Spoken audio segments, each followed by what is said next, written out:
Hello, and welcome back to episode 30 of the Delve podcast. I'm Allie. I'm a staff therapist here at Delve Psychotherapy of Chicago. And I'm Adam. I'm the Executive and Clinical Director at Delve Psychotherapy of Chicago. Help us spread the word with this podcast. We're not trying for fame. We don't plan to run any ads. We just want to add value and be helpful to as many people as possible. So if you enjoy this podcast, we ask that you share it with at least one other person. It would be very, very helpful. Here at Delve, we offer individual, couples, group, and family therapy. So if you're interested in a free consultation call, head on over to delvepsych.com. That's DELVEPSYCH.com. And we also have a blog. Head on over to delvepsych.substack.com to check it out. 30 episodes. Wow. That's bonkers that we're on 30 episodes. It is crazy. I feel like this is just like the little engine that could, and we keep ourselves accountable to keep at it. And so I'm proud of us. Yeah, absolutely. I'm proud too. Very soon we're going to have episode counts that are older than us, larger numbers than our ages. Anyway, Yeah, no disclosure required from either of us. Yeah. Oh my God. But I'm so excited. And I've heard from people that are listening to the podcast that I didn't even expect to listen to the podcast, that I'm like surprised that they're tuning in. They're like, Allie, I love the pod. I'm like, you're listening? That's amazing. Like, that's so well. Hi, everybody. It's so nice to meet people from Allie's world. Send it to at least one friend if you wouldn't mind. Yeah. So I think it's really cool the amount of people this podcast has reached that we aren't even aware of. And so let's keep doing our thing and helping people. Yeah. Yeah.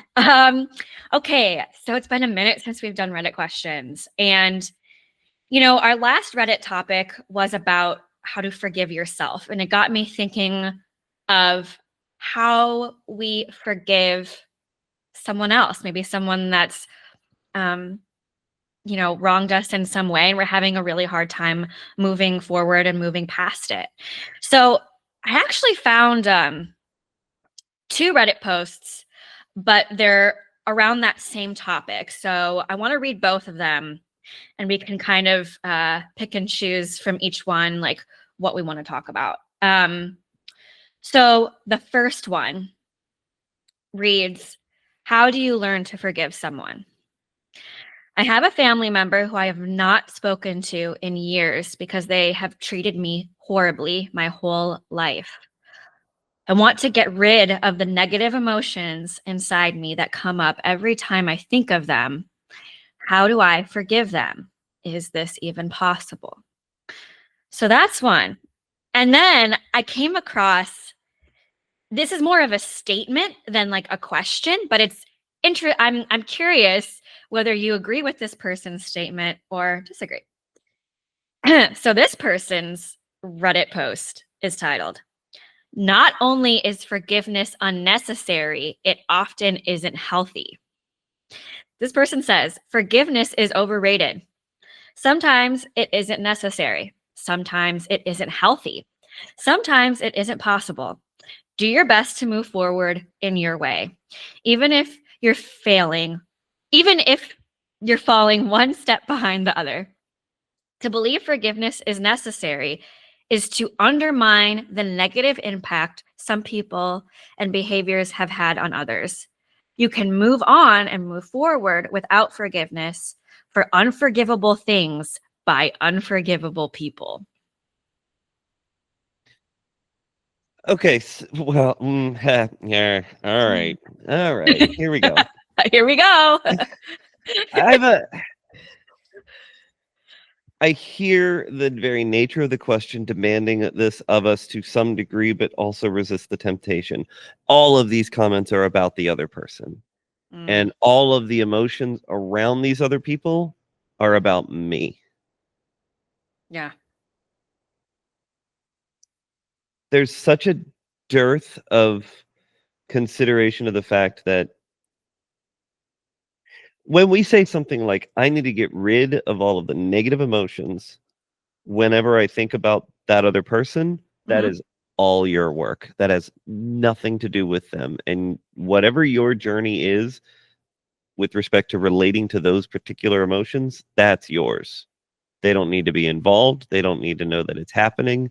You might not even speak to them about it, and they may not ever be aware on any level that any of that work ever happened. But you need to know.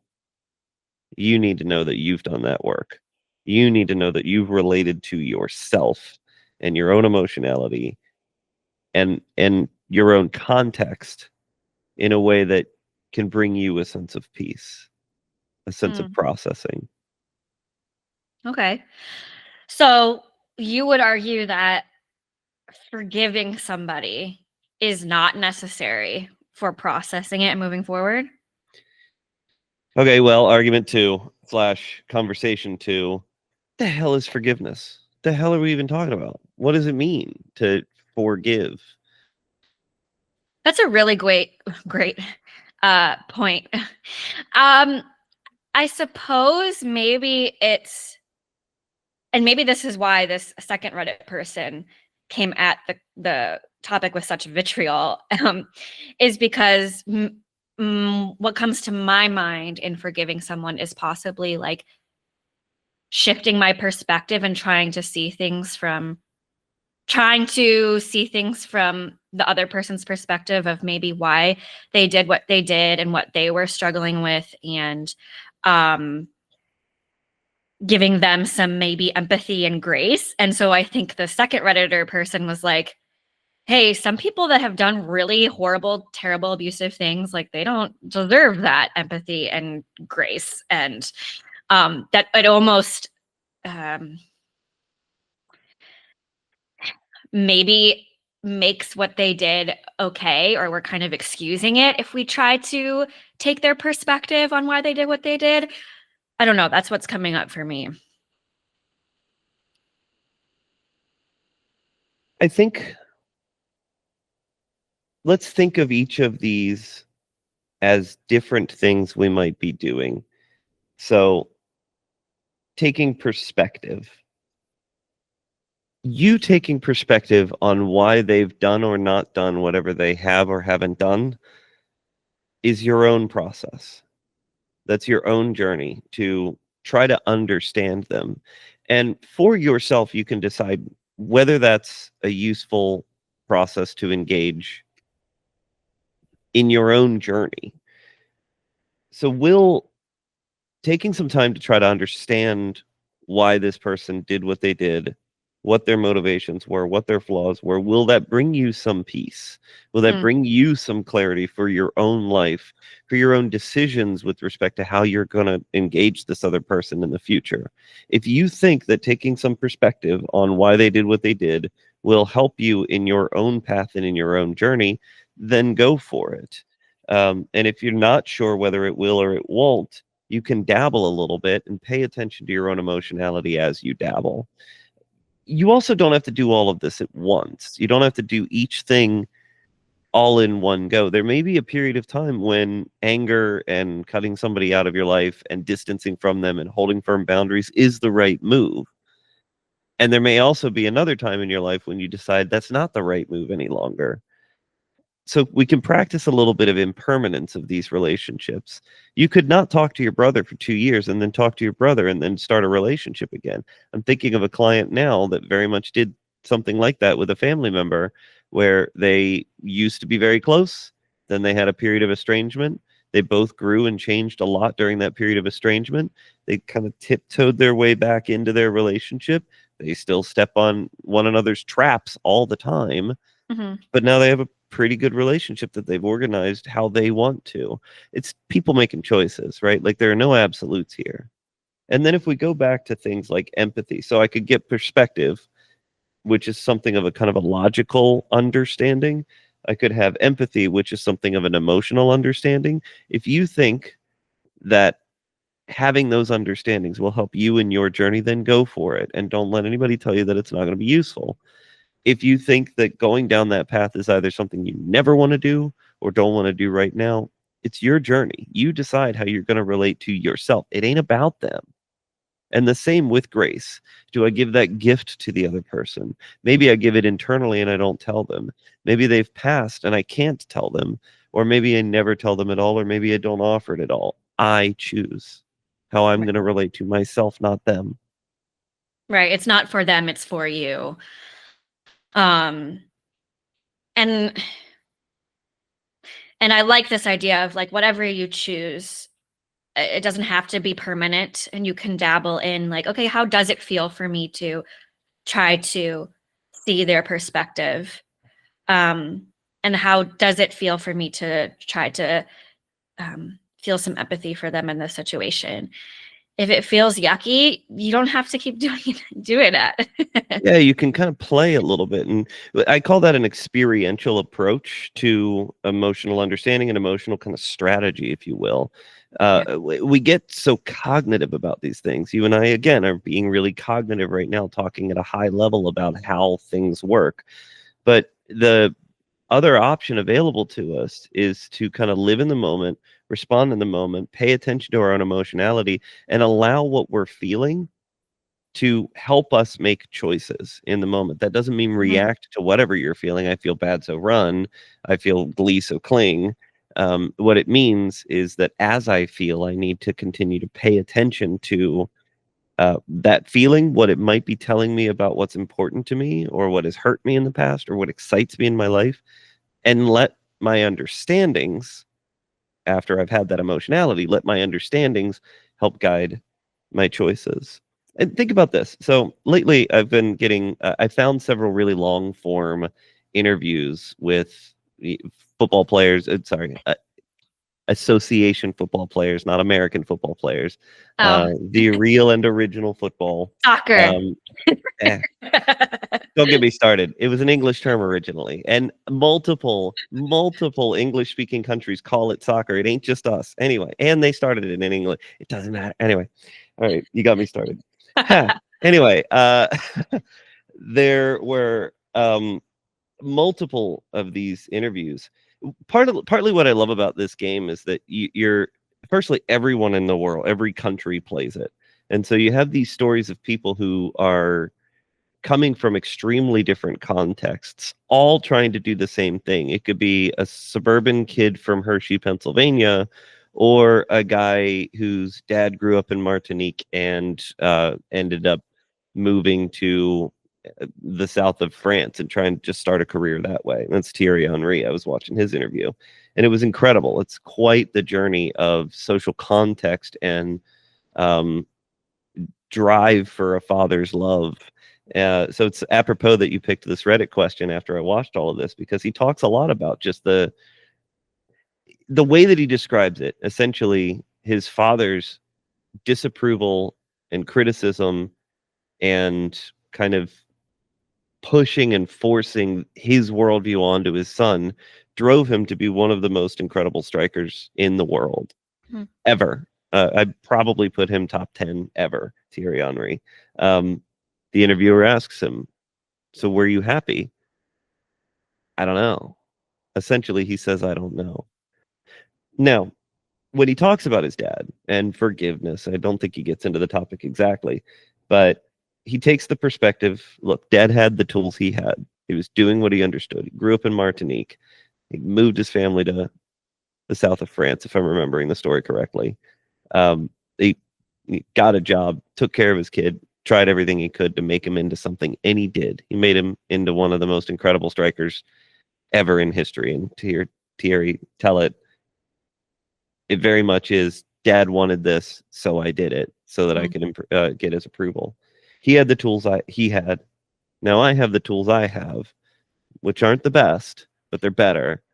And my children are going to have the tools that they have, which probably won't be perfect, but they're going to be better. That perspective from Thierry Henry or from anyone is likely to help them develop some degree of peace about what happened to them. Do you have to do it that way? No. Can you say, "Fuck off, dad," and how dare you have ever treated me this way? If that brings you peace, okay, fine.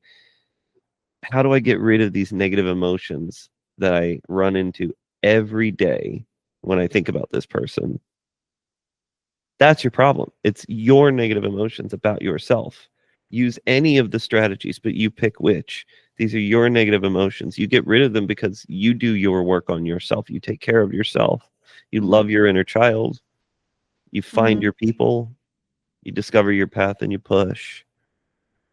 Right. Yeah. I'm also curious too, like this family member um that they talk about, like, I've not spoken to in years because they treated me horribly my whole life. Um yeah, I feel like what you're just saying is like this person wants to get rid of the negative emotions, but I guess they've assumed, I suppose, that like forgiving them is the solve to getting rid of these negative emotions. Great And spot I on it. guess, yeah, and I guess what we're saying is not necessarily. Yeah, could it help? Could it help you find peace? Yeah, sure. Um, can you also continue to live separately from them and, like you just said, give love to your inner child, process how you feel with a therapist? um yeah, like that's something you can do as well. So I don't know, I guess what I'm saying is, can forgiving someone possibly help you move forward? Sure. Is that the secret sauce to moving forward? Not necessarily. I think that's so well stated. Yeah, I didn't spot that, and I think you're exactly right. Let's Yeah. also say that if what happened to you was abusive or even just kind of fucked up on an elevated level, right? Like whatever it was, it's weird for us to expect that negative emotionality would go away about that. And to be honest with you, that's not how trauma processing or even sort of healing from trauma works. When you think about the traumatic experiences from our past, they don't go away. They can, there's a way to work through it emotionally such that, yeah, it's still negative and yes, it's certainly still there and affects you. But if you can work through the emotionality effectively with the therapist the majority of the time, this is one of the places where I'm I think working with a therapist is better than any of the other solves typically. Yeah. Um, Trauma work is very specific work, and there are very effective ways of moving through it. If you could do that, generally with a therapist, those things from your past have a way of just becoming less interesting. They're still there. They still affect you. They're traumatic, and negative emotions will come from them.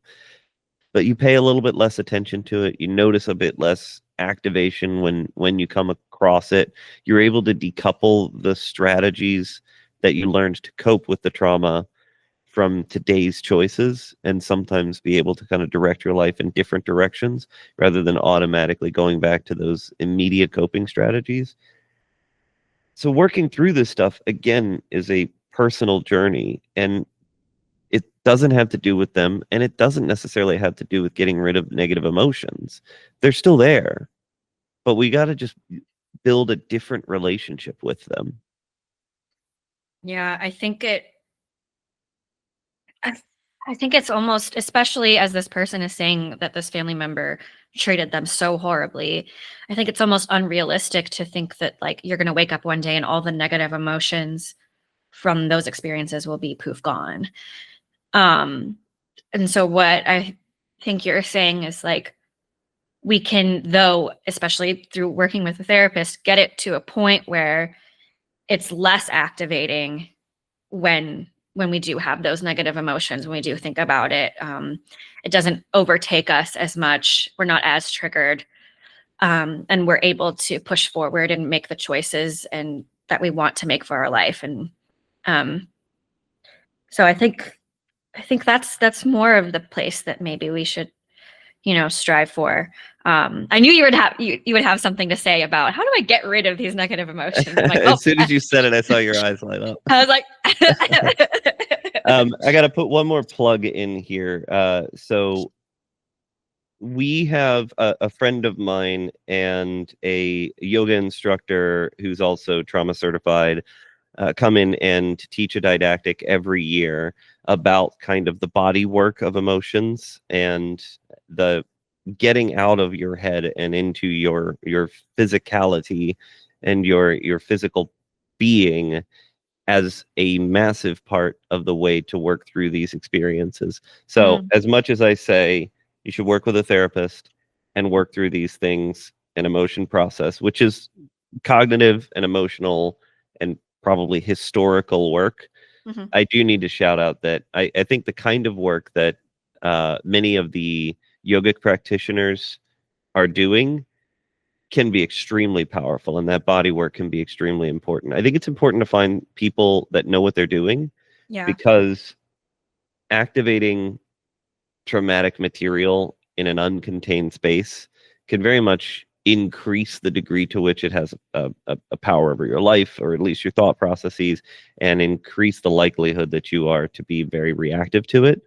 But I think that we gatekeep these healing practices a little too much right now. Mm, And a good yogic practitioner who really knows what they're doing and got trained and has experience and is careful about how they activate and move through this material can be extremely effective at these things, in my experience.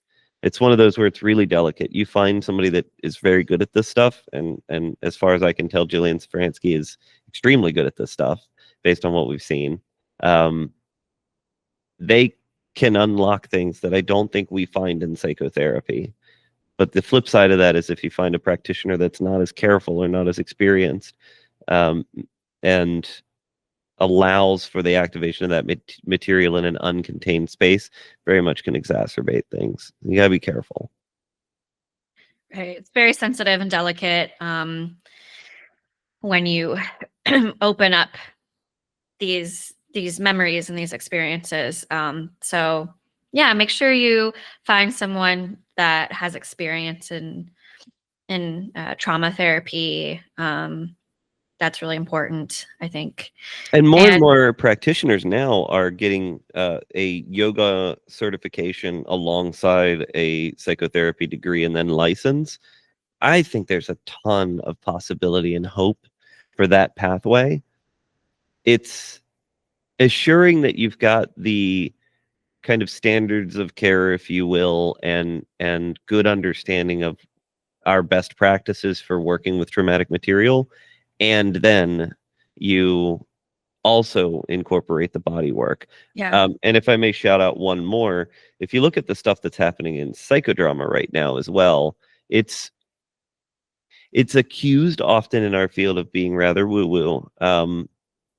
But at the same time, if you are wanting to work through traumatic material, especially systemic traumatic material, psychodrama really tries to put you in the experience and really tries to take you to that place, um, and to build a very safe, contained environment to allow that material to be processed and worked through. One of my former, not exactly supervisors, but somebody that I learned from adjacently on one of my practica earlier in my career, Dr. Lakenstar, has a psychodrama training center outside of Chicago. I think it's outside of Chicago. And I've had an opportunity to take some of her continuing education credits. It's if you can get out of your own way, get out of your own head, and not impose our expectations for how we should be engaging one another onto a space like that, if you could truly go into them just open, there's some incredibly beautiful work that happens there, life changing work. well, I would love to go there and learn. That'd be so cool. Um, it sounds right up my alley, so that sounds really cool. Um, yeah, I think one other thing that just comes to my mind with this topic is like I'm such a true crime junkie and sometimes it honestly surprises me and shocks me and I'm like, I don't know how they do this, but like, they'll be in court and somebody will be sentenced for first-degree murder for maybe this woman's son, and the woman will get on the stand and will be like, I have forgiven you for what you've done, which is, and I can feel that woman feels such peace just being like, listen, I could go through my life with all of this anger and why did this happen? It was so senseless. It was so senseless that my son was murdered, and just live with all this hate. But it seems like for her, at least, and for a lot of people, because I've seen this multiple times, where someone who has experienced something so horrific that has been done to their son, their daughter, their sister, brother, they're able to get up there and be like, listen, I've forgiven them for me, not for them, for me. And I've forgiven them because it helps me find peace and move on. Yeah. So it's so interesting to me, like, because I think the Redditor that was so angry at the thought of like forgiveness, when people have really done some terrible, horrible things, it arguably these people, like, their loved ones were murdered, and it's like, man, how do you forgive this person that murdered your loved one? And it's like, again, it's not for the person, it's for you. So I think that's absolutely well stated. Yeah. I think it just speaks to the idea that it is a personal journey. Whatever you decide your forgiveness is and who you give it to is your own personal journey. It's for yourself. You have to decide again for yourself what your virtues, what your values are, and how you mean to kind of implement your choices in life toward the things that truly matter to you. And then I would argue it's valuable to reevaluate that over time, change your mind over time, and allow what's happening to you and what's happening around you to affect you and shift your path. yeah. Well, this has been such a great discussion on like forgiveness, and I think ultimately our message is do what's best for you. Forgive or not. At the end of the day, it's an internal process that you need to go through to move forward. So And quit focusing so much on them. yeah. Listen Yeah. to you. Absolutely. All right. New quote. I'm not here to get everything. I am here to give everything. Wow. I think I don't know what's coming up for me just at the start, is I there's something so powerful in helping others and giving back and not focusing on me, but what we can do for others. I think often people that are experiencing depressive symptoms, a lot of times, like, just focusing on helping others, giving back, a lot of times that can be helpful. And yeah, I think there's just something so valuable and can be really fulfilling in helping others. I don't know. That's my initial thoughts. Absolutely. I think it could be kind of a general mentality for life, but also I think very specifically with how I engage this thing and how I participate in whatever this thing is, as well as how I engage in relationships. How often are we so upset at our friend because they didn't do the thing that we wanted them to, or they didn't care for us or love us in the way that we wanted them to, rather than turning our attention to what am I pouring into this relationship? What am I giving to this relationship? How do I take care of this person? Perhaps the reason they're not giving me everything that I want right now is because they need a little more right now and they don't have to give right now. And have I even asked the question, do I have to give right now? Do I have the capacity to care for this person, even if I haven't gotten everything I wanted? So this is a Jurgen Klopp quote. He was a German manager who also had an incredible story through the footballing world. And I love this mentality because if you go through a kind of journey like his, trying to figure out how do I get all the accolades, how do I score all the goals, how do I get all the money, how do I win all the championships, etc., you don't realize how much power and real beauty there is to really sort of figuring out what place I'm in and who I'm around and just pouring myself into that because I chose to, not because it's the right thing, not because there's some mandate, not because I'm trying to be extracted from, but because I've picked this as a thing to focus on.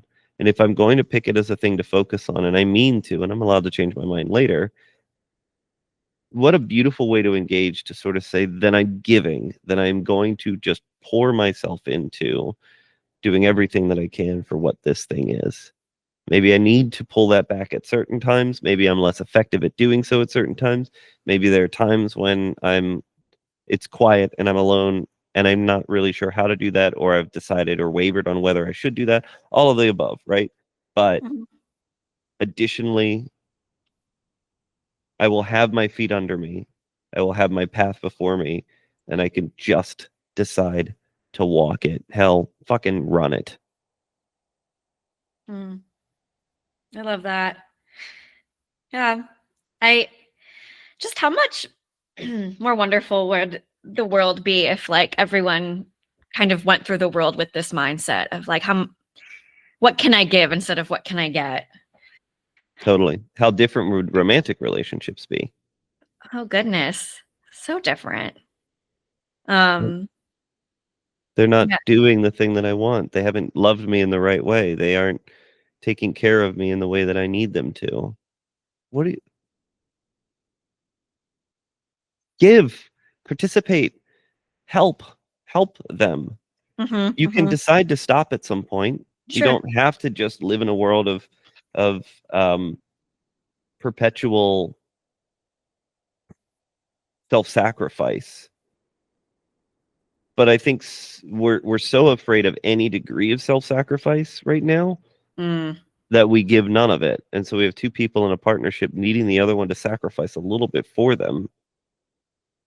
And neither one is doing it because they're so afraid that a little bit of doing that will mean that they will lose themselves and give far too much and never be able to return from that. No, you won't. It's fine. You can give what you can give. You could stop giving when you can't give anymore, and you can walk away if you can't keep giving in the way that they need. So give. Yeah. I like that. Any final thoughts on this quote? I think we've done it. I will also say that interview is incredible, and I would say those two were so much more psychological than I ever expected them to be. There's so much just how do you be right with yourself? How do you be right with the people around you? How do you be right to your family members? How do you heal from trauma? How do you take care of your children? How do you take care of yourself? All of the above. How do you be who you mean to be in both of those interviews? So I know not everybody's a football fan, but those two in particular, there's so much heart in both. Yeah. And just to clarify again, Adam means soccer. So How dare you? well, I hope you enjoyed this episode of the Delve Podcast. As always, if you're interested in a free consultation call, head on over to delvepsych.com. And please do check out our blog at delvepsych.substack.com. And we'll see you guys next week. Thank you so much, Allie. Thanks, Adam.